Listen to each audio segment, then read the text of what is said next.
got a clipboard here. If anybody would like to get our newsletter, you can sign up for it. Put out something maybe once a week, so maybe once a month. It depends on what's happening. It's just about issues. It's no fluff. They're not designed to make you feel good. They're designed to make you think. And I don't ask you for money. So, amen. Like that. Yes. Anyway, thank you. Thank you for being here. Thank you for having me. Thank you for being involved. That's one of the problems we have. We just don't have enough people involved. I want to talk about that in a minute. Just for those that I see a lot of familiar faces I've seen before. I can't tell you, I guarantee I remember your name, but I have seen a lot of people for the first time. Let me just give you a little bit about who I am, where I came from, because I can sum up one thing is I'm a recovering political apathetic. I spent most of my life not being involved. But who I am is I'm a constitutional conservative with Judeo-Christian values, and I serve the people of Texas second because I serve my Lord Jesus Christ first. And that's where I get my value from what I do in there. And when I say I'm a recovering apathetic, I say that it is real true because the overwhelming majority of my life, I paid no attention to politics. None of them. I didn't even know states had governments. And if they did, I had no clue what they did, and I didn't care. Now, my wife, Kay, who couldn't be here tonight, she used to get involved holding signs and going to rallies and drug me down to some GOP meetings a couple of times when we were in Florida and so on. And God messed with my life. I don't know why I thought it was unusual he did it this late, because he'd done it so many times. So I graduated from the Citadel with a degree in electrical engineering as a top Air Force cadet in my class, and I was planning to be a hotshot fighter pilot. But God had other plans because I had 20/25 vision when I graduated. He said, "You're not going to fly for this man's Air Force." But I got assigned to the Minuteman Missile Program out in San Bernardino, California. I wasn't supposed to be there either. I was a second lieutenant and I only had a bachelor's degree. When I got there, they said, "What are you doing here?"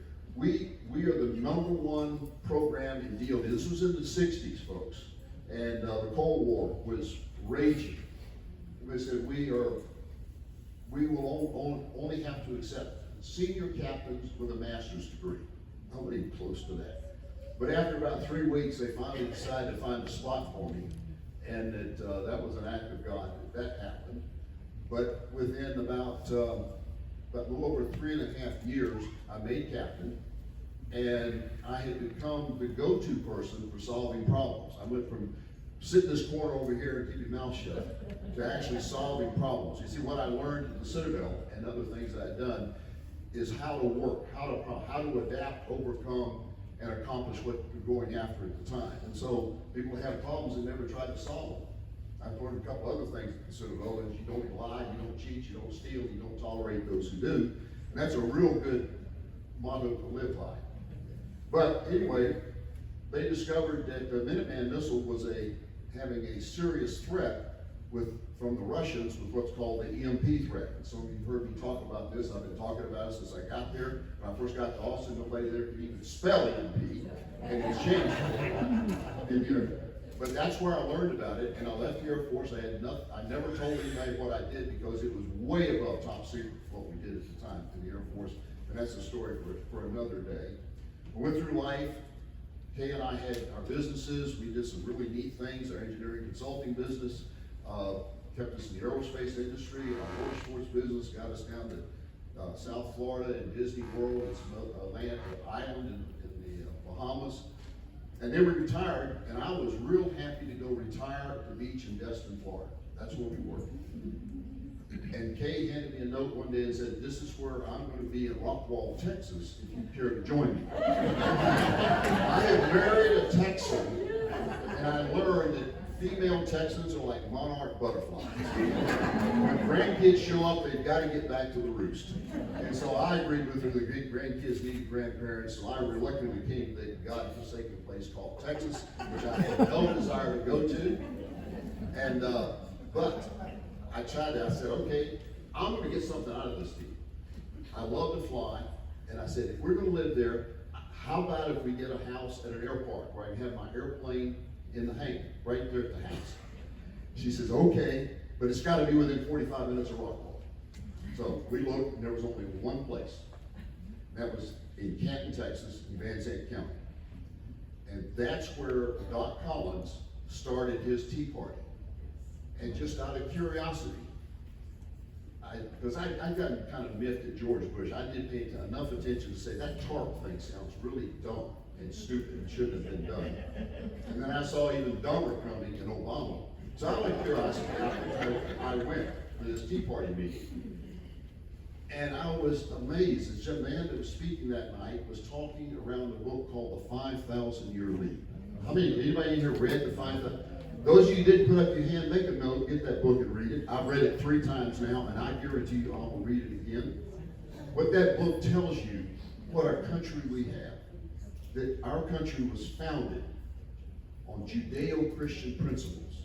This group of 50-something old white men, average age 44, I think that's younger than the average age of this room, reached back over 5,000 years and picked out the best parts of the republics that existed, blended them with biblical principles, wrote this skinny little document that turns out to be the second greatest document ever written, right behind the Bible, that created for the first time a country that was where the people got to pick their rulers. The people got to decide who was going to rule them and how they would rule.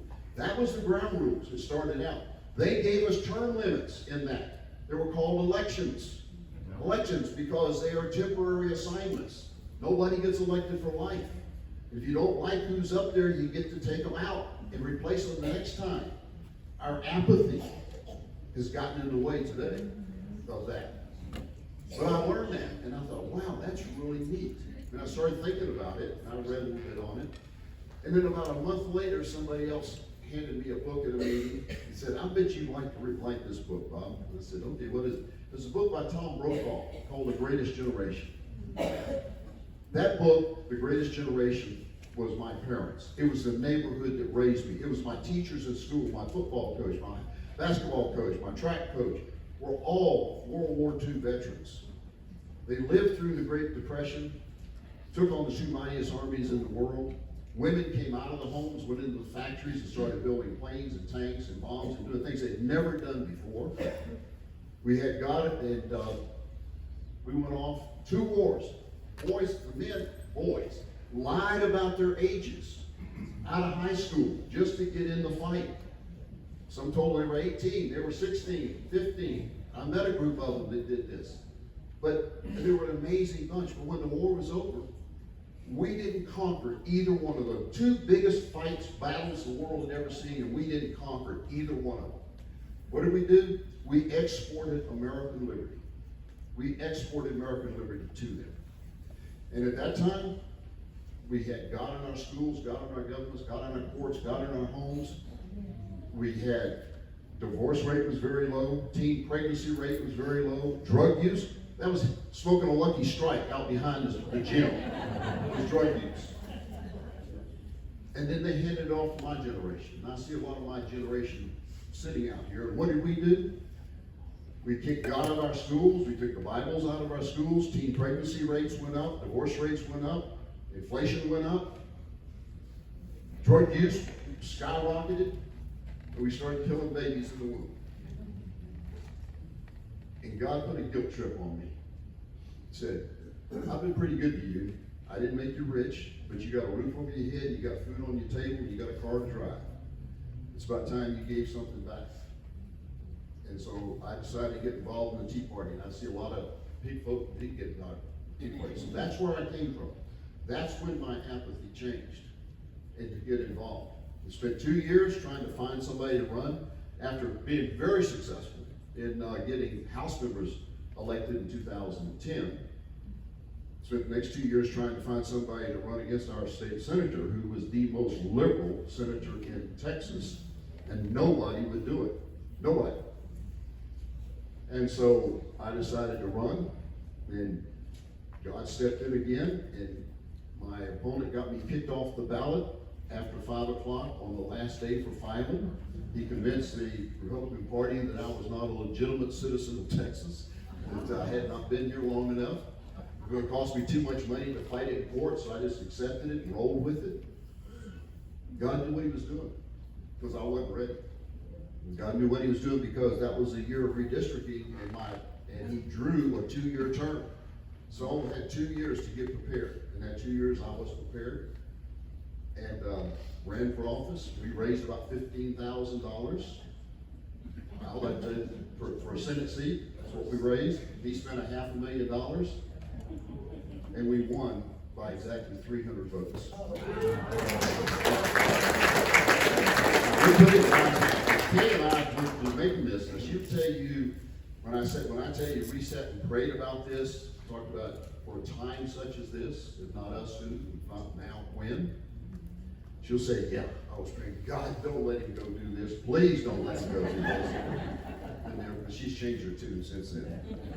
Well, we put it in God's hands. I said, if this won't let me do, I'll do it. I said, I had no idea what I'm doing. I ordered 3 books off of Amazon on how to run a campaign. 3 of them. I didn't know what to do. I had people would call and help me with stuff. I was trying to figure out how to do a campaign plan.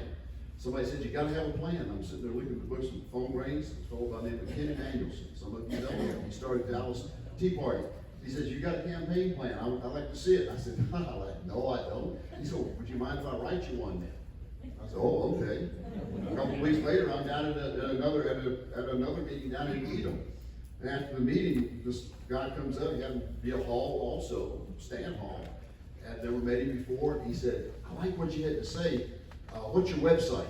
And I looked at him and said, what website? He said, you don't have a website? I said, no. He says, can I make you one? Folks, that happened coming and going. And so I just said, God, it's in your hands. And I got to tell you one more piece. One of my good friend out in Dallas said, you just go to God and tell him what you need. Every time you see what you need, you tell him, and he's going to get it to you. Well, let me tell you, the first time I tried to do that, I felt God slap me side the head. He said, you think you know more about what you need than I do? I said, ooh, yeah, no. I said, God, okay, it's in your hands. You give me the people, you give me the whatever money you want, whatever people, whatever it is, it's in your hands. I'm just going to run. I'll ask you for 2 things. I'll ask you actually for 3. Help me say the right thing at the right time. And if I don't win, don't let me be bitter. I saw so many people that would run for office. They didn't lose, they're bitter, they disappear, and it's like they don't want to do anything. And if I do win, don't let me become arrogant. And so, in his good humor, he gave us no money. People came out of, we had carloads of people come from homeschools all over counties around, door knocking. I mean, they had people showing up. And that night when we did win, and they announced it, we got it about 10:30 that night, that it was back and forth and back. Sometimes it only changed by 1 vote. It was tied at one point. Oh, it was more than time. It was 1 point, 10 points, 25. Then it went to 100, about 200. It went around. We won by exactly 300 votes. And my phone started ringing. I got text messages that said it's the Gideon win. As you remember, Gideon showed up. There were a little over 30,000 votes cast. And Gideon got 300 to do it. So he'd know that God did it, and not him. So that solidified it. That's when I assured people that I would go to God every day on my knees and ask for his wisdom, his courage, and his strength for my guidance and what it is he wants me to do. So that's where I come from. That's how I ended up being on the conservative, because we know God is a conservative. He tells us, no, absolutely. Go to Ecclesiastes 10:2. The heart of the righteous leans to the right, the heart of the wicked leans to the left. There you go. The sheep on the right, and the goats on the left. And what did Jesus tell Peter? When Peter had been working all night at his little small business he had, he came in and he hadn't caught any fish. He said, Peter, lower your net on the right side of the boat. There's 150 of them in there, folks. Look them up. There's 150 times. It makes it real clear. But one other question. How many precinct chairs do we have here tonight? All right. Thank you. Why aren't the rest of your hands up? You realize that precinct chairs are one of the two most important elected positions we have? The other is school boards. Precinct chairs are the position that can make the difference. Precinct chairs are what can get the vote turnout. And our vote turnout is pathetic, absolutely pathetic. We get excited about 30%.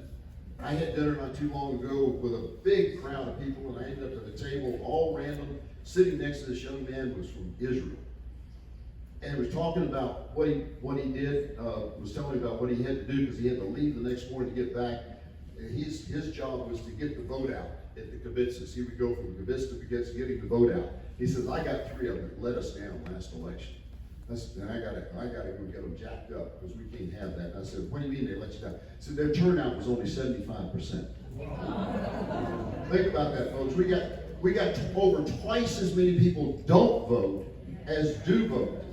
And precinct chairs are the ones that can inform, and all you have is your neighborhood. You got the smallest geographic area to cover, and your job is to inform people the difference between the party that kills babies in the womb and opens up, orders up, and brings in fentanyl, and those who want to live as a constitutional republic, and get people to understand what the difference is, and get them to show up and vote for it.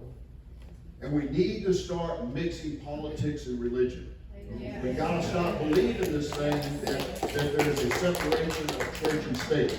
There is a one-way law, as Thomas Jefferson said. We don't want the government in our church, but we sure want our church in our government. And that's what we need to have more. We're not going to get that if we don't start doing more and get people involved in it. Now, that was more than I intended to say. I've got a lot to talk about here. Let me talk about elections now. And I'd ask you on your questions, I'll stay and answer questions, but I ask you to hold them because I found that most of the questions people have, I answer in the next 2 or 3 slides. And they're because people try to look at what I'm talking about at any one time in the context of what we're doing today.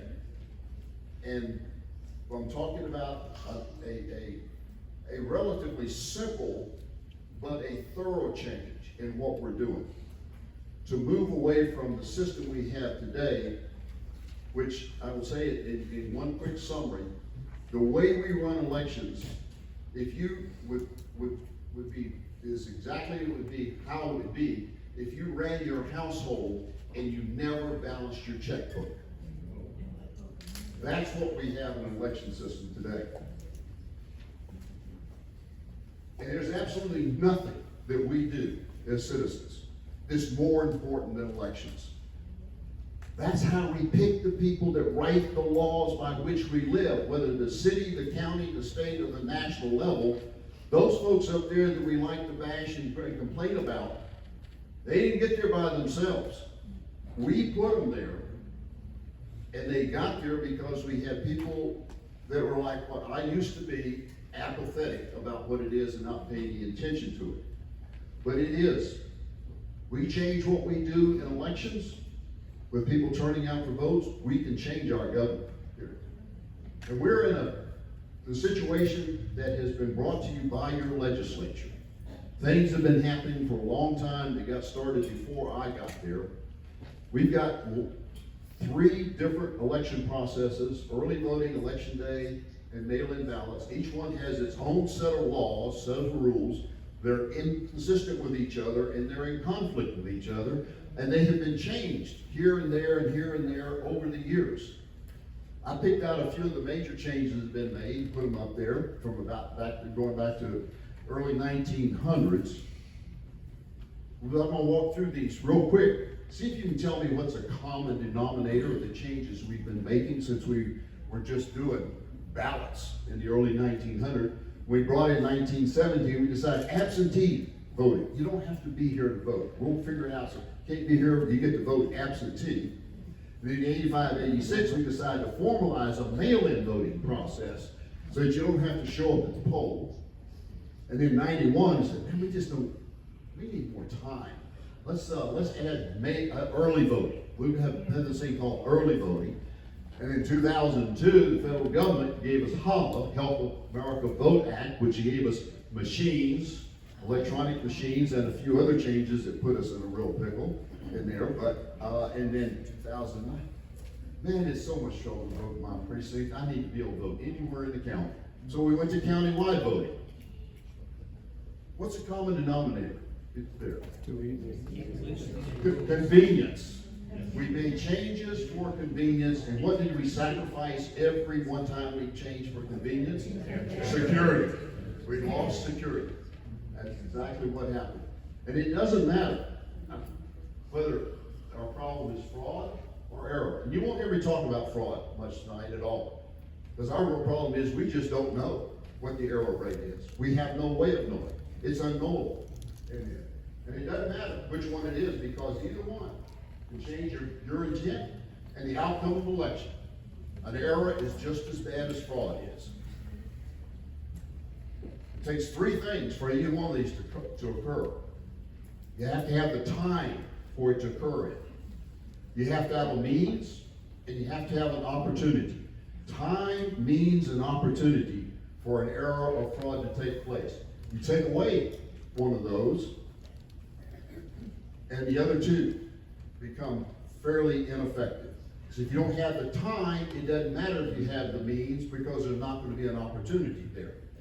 And so we look at changing things we do primarily to remove the time and opportunity for errors and fraud to take place. Let me talk about what we actually know about elections. I wrote a paper, and I'll talk about that in a minute, called The Black Box. And in it, I tried to find, what do we really know about our elections? And I came to the conclusion we know three things. We know that during the election that there was some number of votes were cast. Some number. We're not sure what that is, but we got an idea of some number of votes were cast. We know the voting period began, and we know it ended. And we know the government told us who won. That's what we know about our elections. I've been elected 3 times now, and I could not gather up material and walk into a courtroom with evidence to present to a judge and a jury that would prove my election was the will of the people. It doesn't exist today. It didn't exist last month. It didn't exist the week after the election was over with. It does not exist at the end of an election that you could prove that it was the will of the people with the system we have. I call it the black box. You can go to my website. I've got this one of the Capitol Hall reports I put out last year when I began the effort of trying to get people's attention that we need to change what we're doing in the election process. And I said it's a black box. It's a very complicated, extremely complicated process. So complicated that a great number of people just ignore a lot of the requirements. And there are no consequences for not doing it. There's no transparency. There is no transparency in our system to follow votes from you, where you in the polling location, when you make your decision of what you want your vote to be, through the county to the state. It changes hands, it changes forms, it changes shape, and there's no way to track what that change is when it comes out as it moves along the way. And there's no accountability. There's no accountability at any level for what's done. And votes were unverifiable. I mean, we've seen it over and over again. When it's all over with, people scratching their heads and saying, how do we get that many votes when only this number of people showed up to vote, and vice versa? Time and time again. It's not an unusual thing for it to happen. And the outcome accuracy, it's not that it's unknown. It's unknowable.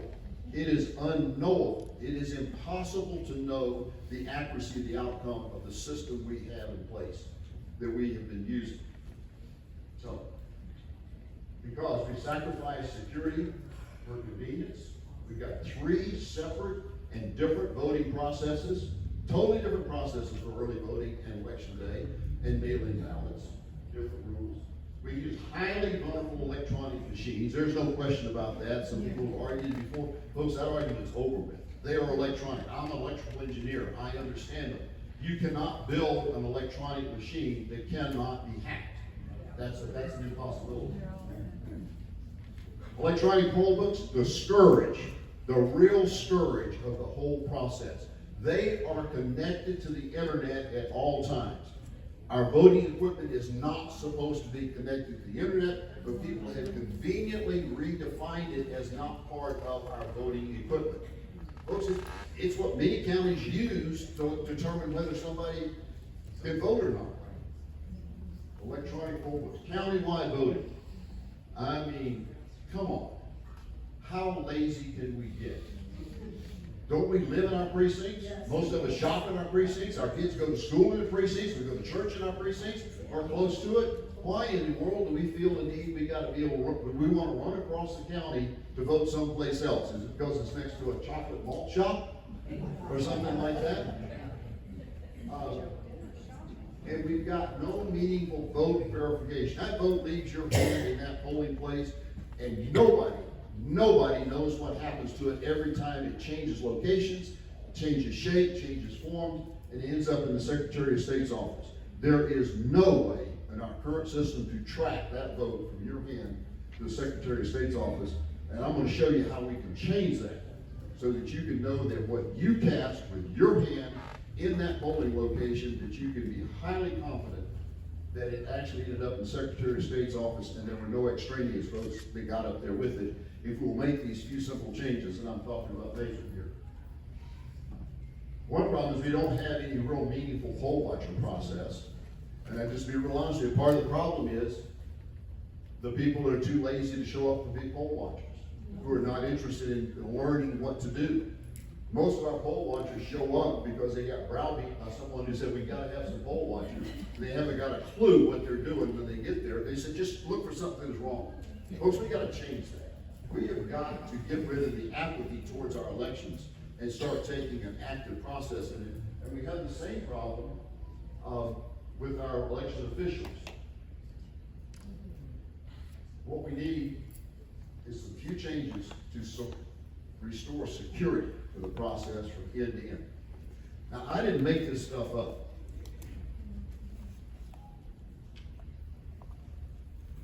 I kept getting phone calls because I was interested in elections, and I always get involved in conversations. People would call me and say, "Bob, let me tell you what happened last month at the election, or yesterday at the election. Let me tell you what I saw." And they tell me a story, and I said, "I believe you." And then I have a rhetorical question.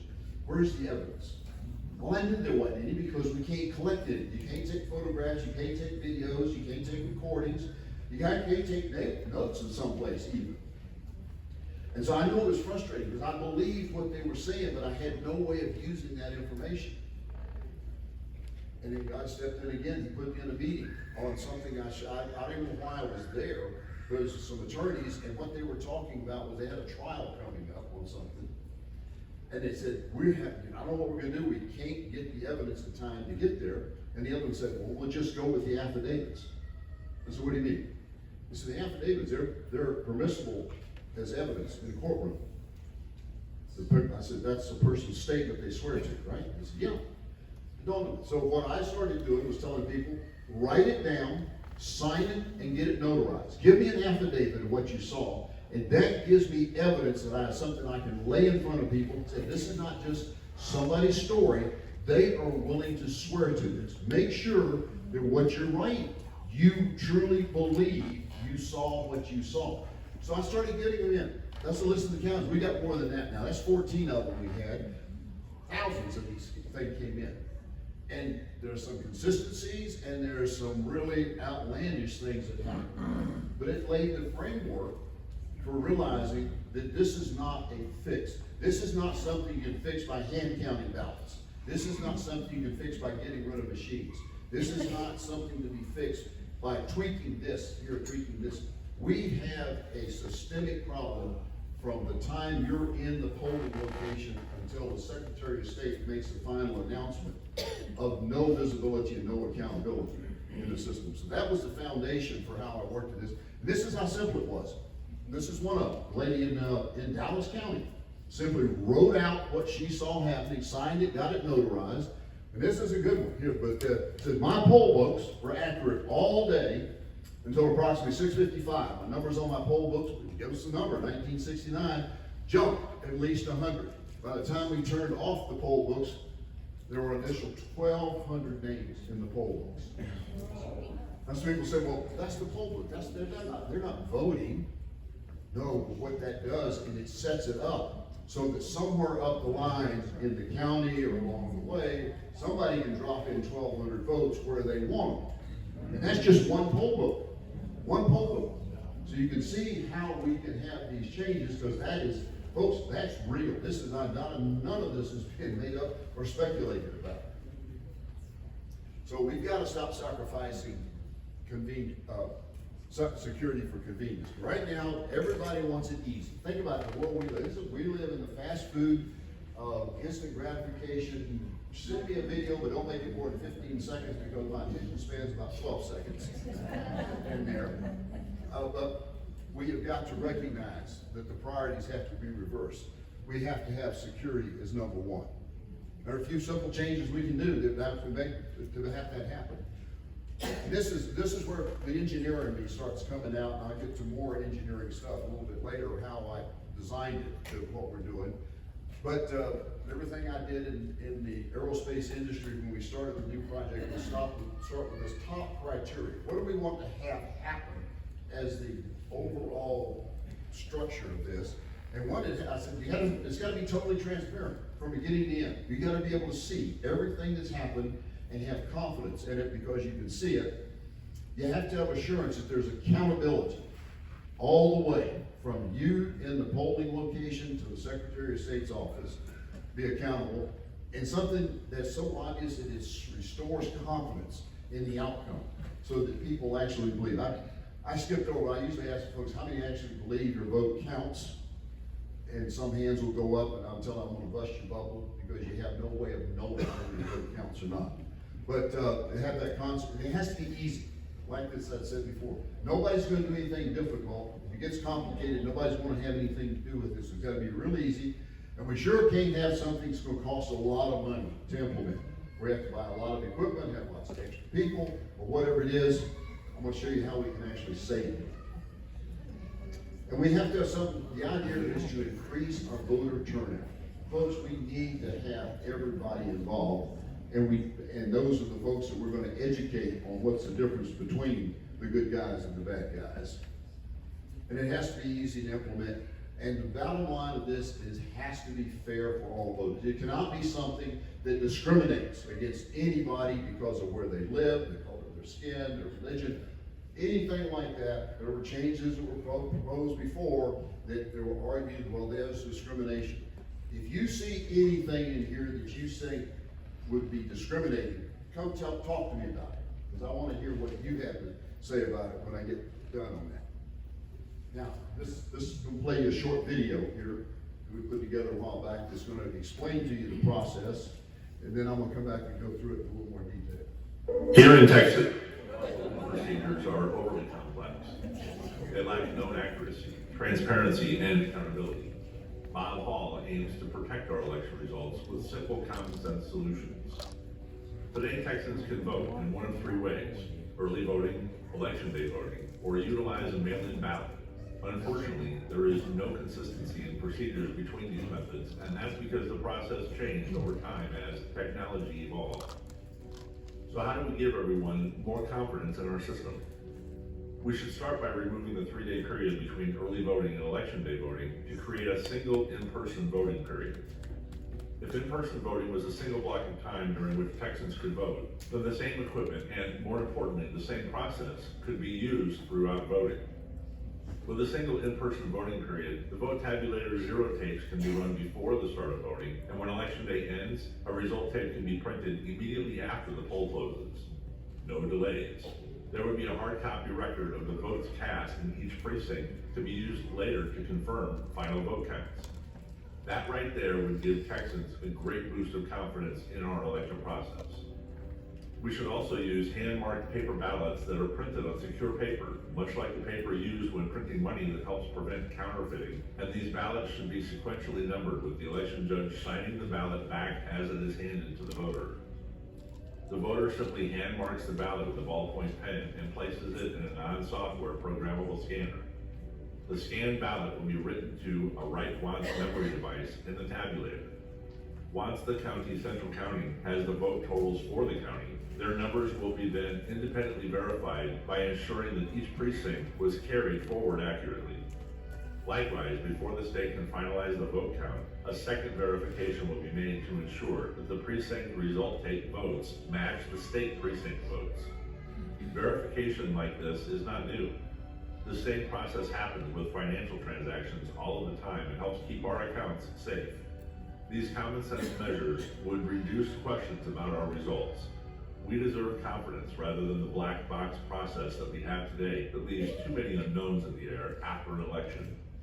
If no state or county official is able to weigh these good solutions and everybody abides by the law, then Texas can lead the way and demonstrate a system with integrity that leaves no question in the minds of the voters. State Senator Bob Hall is leading these efforts. Ask your representative today to join Bob Hall in securing our elections. Okay. All right, let's talk about the process with a little more detail.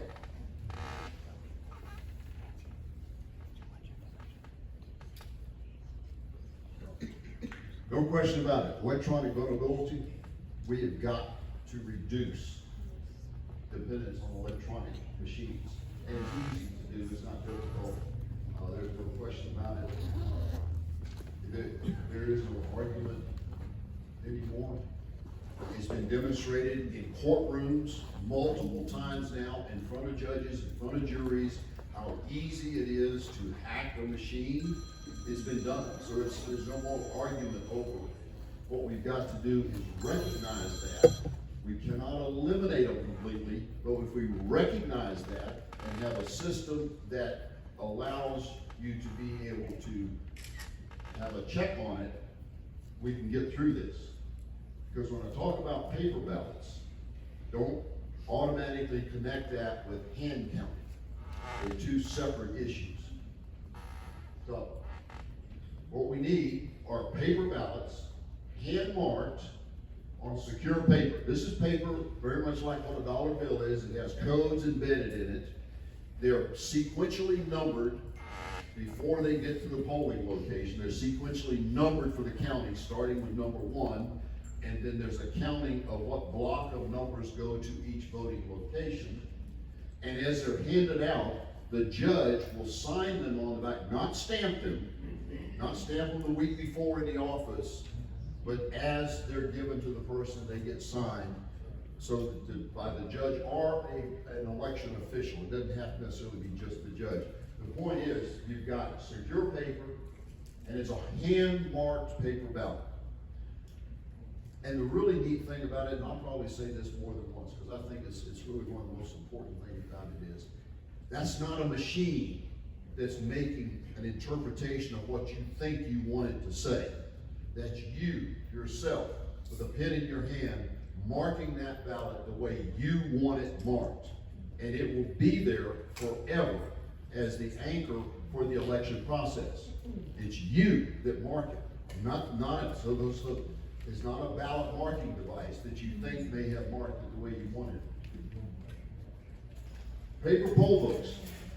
Get rid of the electronic, because we're going to go to precinct voting. There's no reason for it.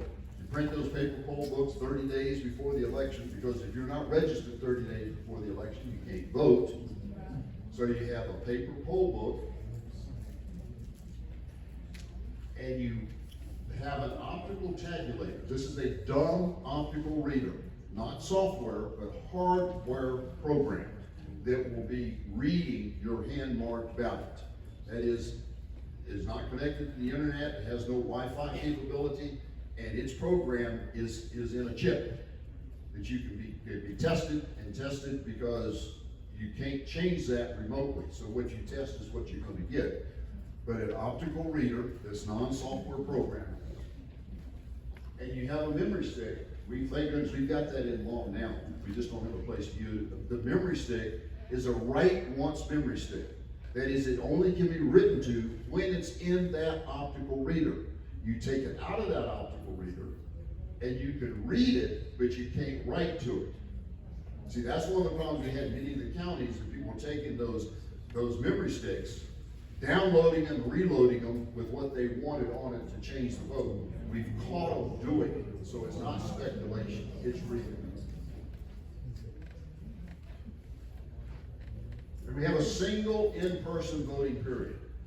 I can't find anybody that can tell me why in the world we have two separate voting processes. They happened so long ago in there with the gap in between. We got 55% of the vote is cast in early voting, and we have zero, zilch, none idea of what the vote cast in early voting is. Because those machines have a 3 days, some places the memory stick is taken out and goes somewhere before it gets to Central County. Nobody has any idea because it's not counted where the votes were cast. It's back in Central County. We have no idea how accurate it is. There's no way of determining the accuracy of early voting. None on what we currently have. I will talk about that at the end about one thing we can do in November to help that process. A single voting period. Let me just back up to that. Right now we have 14 days of early voting and 1 day of election day. I'm talking about maybe something that's either somewhere between 3 and 10 days of total voting. The number of days, I'm not hung up on we've got to have this number of votes.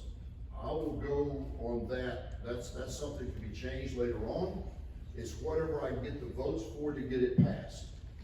And let me make this point here. This is the kind of thing when we're going after something as Republicans, we've got to change the way we go after things and learn from the Democrats.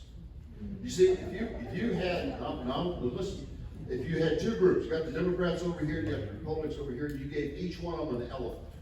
And you told them, said, eat the elephant. The Democrats would have that elephant carved up in little pieces and eat it one little bite at a time. While the Republicans over here trying to figure out how to swallow that elephant in one big bite. That's how they get stuff done. They just give up the stuff that they can be flexible on. And we've got to learn that perfect is the real enemy of good in this election process. We can't let our desire to have a perfect process get in the way of having a better or a good process in there. So, but the single in-person voting is the great thing about that, and I'll talk about that a couple of times, with a single in-person voting period, we now get to open the poll, but before we do, we get to run a zero tape on that tabulator at the poll. And then as soon as the poll closes on election day, you can run the result tapes. Right then, 7:01, run that result tape. You have the judge, deputy judge, and 2 poll watchers right there. First thing you do is walk over and hit the print button, print the results tape. Before the machine is moved, before anything has happened, immediately. And now you have early voting, in-person voting right then. But I'm proposing to go one step further. The judge, the deputy judge, takes that result tapes, takes a laptop right there in the precinct, and posts that to the county website. As these are the votes from each of the precincts. We'll have all the precinct voting out in the public by 8 o'clock, 8, 9 o'clock. Right then, nobody's had a chance to mess with anything. It's coming right from the precinct. In there. We'll talk about that more later. Precinct only voting. Precinct only voting. There is the complications that come with having people vote, and we've already seen what the problem is with the way we do countywide voting in the machines, and then the relief on allowing the machines to generate the number, the sequential number that's supposed to be on the ballots. We now know if you vote countywide, we know how you voted. Not that you voted, we know who you voted for in every position because of it's been posted out there. And there's some changes coming to And I don't like the changes the Secretary of State's come up with because it's calling for some redaction of equipment, of things. And I am absolutely opposed to government, the secrecy being the way we run government to fix problems that we have created. We cannot let that happen. But precinct only voting. Now we can have polling locations. This could be a polling location. You can have 4 or 5 precincts in here, but your machine is gonna be that one over there, and your machine is probably gonna be that one over there. That's your precinct, but you can come to this polling location, but you can only vote in one machine. The zero tapes, the result tapes that I just talked about, absolutely mandatory, part of the basic process. Nobody gets to skip that. Absolutely has to be done. You run that zero tape and the result tapes, and you anchor that vote. And now, the thing we don't do, there are some counties that make an attempt to kind of do this, but not really.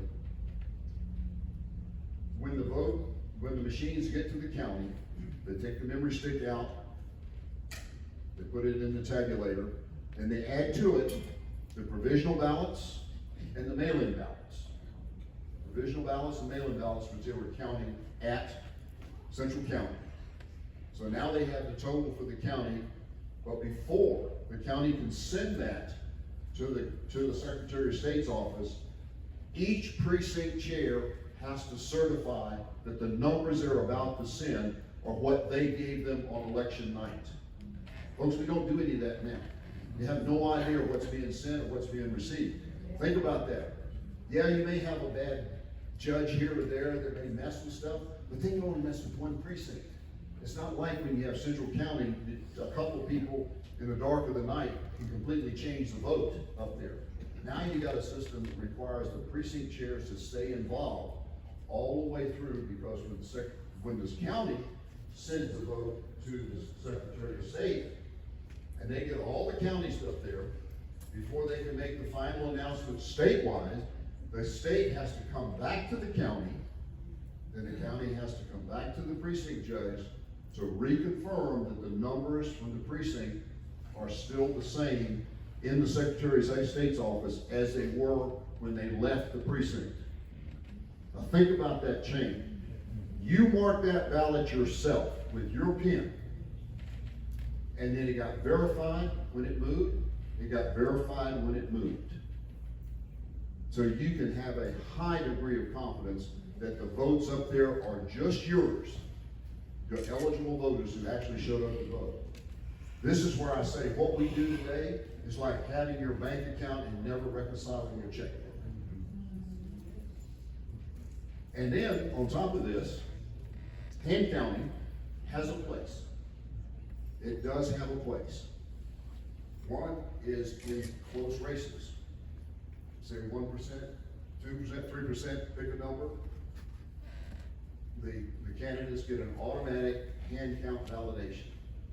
Because it doesn't make sense to have a hand count when somebody's winning by 20 points. They have hand counted all of that. Where you want to have some added confidence for a hand count is in a close race. So it's an automatic thing. It's not begged for, paid for, whatever it is. It's going to be just part of the process. And the other thing is, on election night, we'll have a randomly selected 10% or 5%, the percentage, I'm not gonna argue over it, some percentage of precincts will get a partial ballot hand count with randomly selected counting teams being sent out from the county. So nobody will know where they're gonna go count, and nobody will know what precincts are being counted. It'll truly be a random process to verify the accuracy of the machines, random. All right, let's talk about ballot marking devices. Does that look familiar to you? Yes. Do you have HART or ESNS? HART. Okay. You're better off than those with ESNS. This is an ESNS. You know, a few years back, when the DREs and people, I'm sure some of you remember the problem with the DR, direct entry, the machines where all you did was touch a screen, you never saw a piece of paper, you never saw anything. You had no clue what happened after you touched that screen, what the machine did. Where names sometimes would come up different than what you thought you punched and so on. Legislature said, by golly, we need to have paper ballots. So I told them, some manufacturers, we're gonna have to have that. I said, we'll come up with ballot marking devices.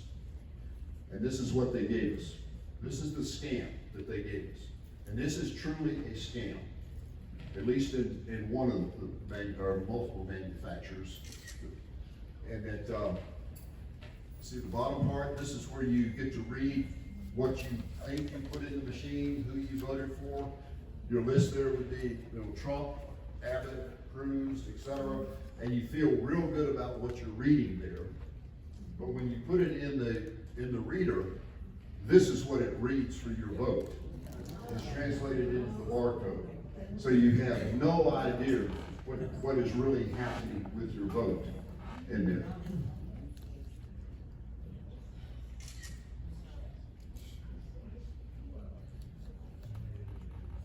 Think about this. All right. I'm told I've got to wrap this up here. Okay. Why in the world do we want to keep spending like $35,000 for electronic equipment to mark a ballot when you can do the same thing with a 10-cent ballpoint pen? Yeah. And all of us learn how to color within the lines of about third grade.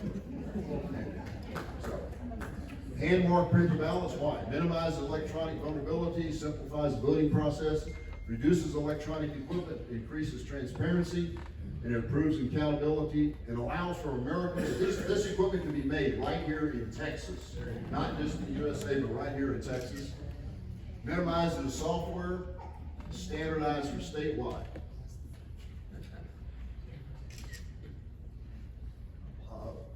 Let me go through this. I want to get to one little piece here.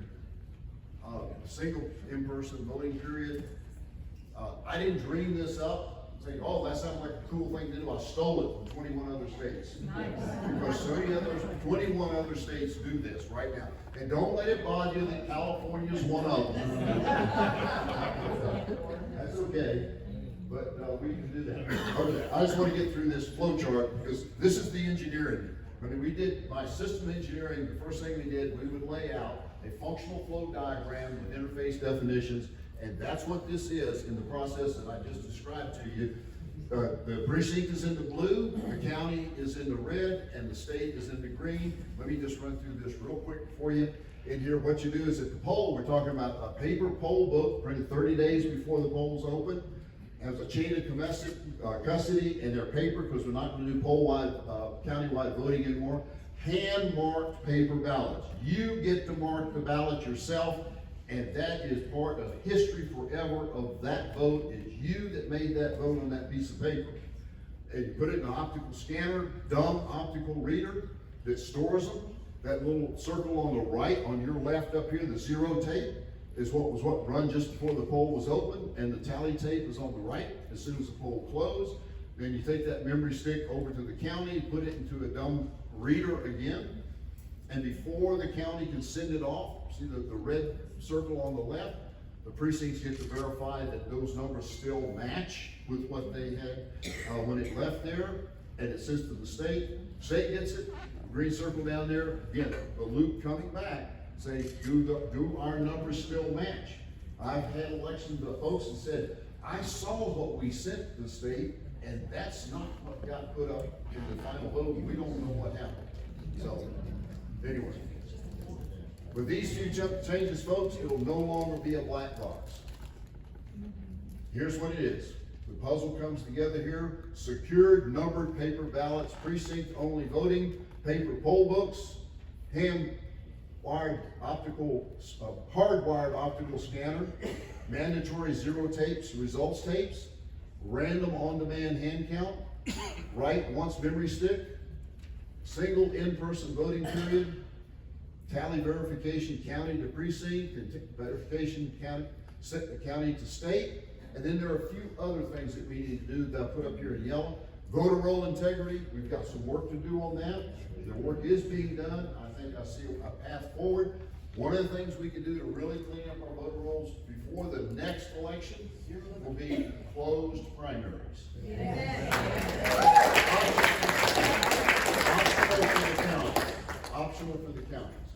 proposed primary? No, don't make it optional. Okay, all right, You're either one or the other. No optional. okay. Let me explain to you why.